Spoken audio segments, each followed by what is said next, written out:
Have you ever sat there staring at an email to your professor, totally overthinking whether you should write, "Can I have an extension?" or "May I have an extension?" Well, today we are going to fix that. Let's dive right into this explainer and build your grammar tool belt by finally mastering modal auxiliary verbs. We've got a fantastic roadmap today. We're covering what modals are, the golden rules, the modal tool belt, tricky matchups, avoiding mistakes, and we'll finish up with a quick review. Okay, section 1. What are modal verbs? Let's get right into it. So, the absolutely crucial point here is that these are helping verbs. On their own, they don't actually mean a whole lot, right? But they jump into a sentence to add a very specific flavor to your main verb. They express things like your ability to do something, a possibility, getting permission, or feeling an obligation. Basically, they shape the mood, the tone, and the urgency of whatever action is happening in your sentence. And this brilliantly illustrates the basic structure. Just notice how the modal sits right snugly between the subject and the base verb. She can swim. You should study. We must leave now. It's like a math formula. The subject comes first, then our helping modal, then the main base action, and finally the object. It's just a wonderfully clean, simple formula that works every single time. Moving on to section 2, the golden rules. Now, what's genuinely fascinating about modals is how restrictive they are. And honestly, that actually makes them incredibly easy to use once you know the secret. First off, they never change according to the subject. It's I can and she can. There are zero conjugations to worry about. Second, they're always followed by the pure base form of the main verb. Third, they absolutely reject extra endings. No S, no ED, no ING. Don't even try it. And finally, do not use two modal verbs together. Just pick one and let it do its job. Let's actually test those golden rules right now. Time for a quick pop quiz. Which of these sentences correctly uses the base form of the verb? Is it A, he can sings, or B, he can sing? Think about that rule we just talked about regarding extra endings. If you guessed option B, he can sing, you hit the nail on the head. You never ever add an S to the main verb after a modal. All right, section 3, the modal tool belt. Drawing from trusted university sources, like this fantastic guide from the Writing Center at Hunter College, we can start laying out our primary tools. And here they are: can, could, will, would, shall, should, may, might, and must. Oh, and we also occasionally throw ought to into this mix. These are the core words that are going to do all the heavy lifting for you. To make things simple, we group these tools by function. We'll start with expressing abilities, asking for permission, or making requests. So if you want to talk about what is physically or logically possible, or if you need to ask someone for a favor, you're generally going to reach for can, could, may, or would. Let's look at a beautiful example straight from the source material. She could recite the entire poem from memory.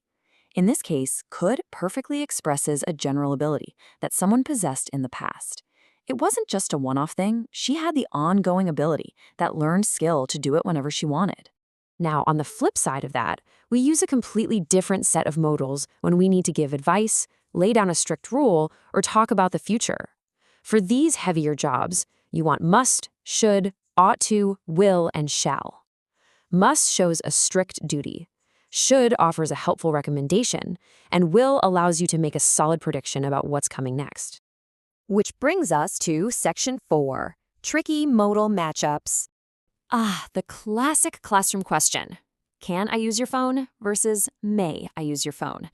So the rule of thumb here is to use can for ability and informal settings. Talking to a buddy, can is perfectly fine, but you want to switch to may when you need to be strictly formal or ask official permission.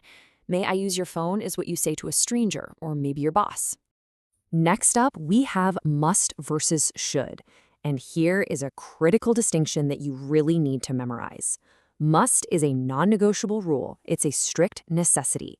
Think of you must wear a seatbelt. That is literally the law. Whereas should is just a very good suggestion or a piece of advice. You should eat healthy is a great idea, obviously, but it's ultimately a recommendation, not a legal requirement. Then we've got may versus might. Think of this as playing the odds.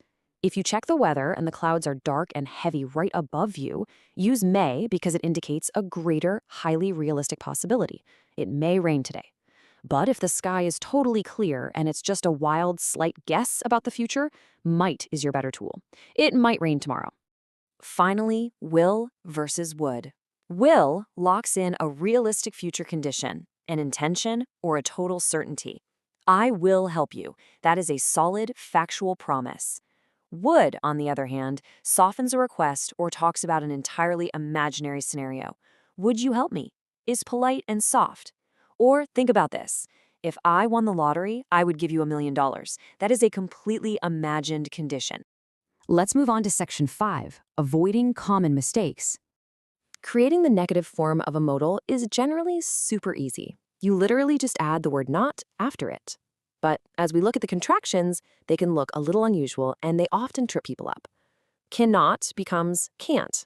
Sure, that's normal enough. But look at will not. It completely transforms into won't. And shall not becomes the very old-fashioned shan't. You definitely want to keep a close eye on those spellings. Let's quickly fix some common errors right now. Remember our golden rules from earlier? Incorrect. She must go. Correct. She must go. Never add the word to between a modal and a verb. Incorrect. They should studies. Correct. They should study. Never add an S to the base verb, regardless of the subject. Incorrect. I will can help. Correct. I will help. Never, ever stack two modals right next to each other. And that brings us to section 6, quick summary and review. I highly recommend doing this. Feel free to pause the explainer right here and screenshot this quick revision matrix. It's incredibly useful. It maps perfectly from the function you need to express, like ability, possibility, or obligation, straight over to the exact modal you should choose to accomplish that goal. It is basically your ultimate grammar shortcut. And hey, if you were actively prepping for an English exam, here are your top takeaways. Always, always use the base form of the verb after a modal. No exceptions. Learn the exact difference in strength between must for a strict rule and should for friendly advice. Remember that may is your formal, polite option for permission. And finally, focus on identifying the specific function of the sentence rather than just blindly memorizing dictionary definitions. Okay, that brings us to the end. Please like, subscribe, and turn on those notifications if this explainer helped you clear up your grammar. We absolutely love making these structured guides for you.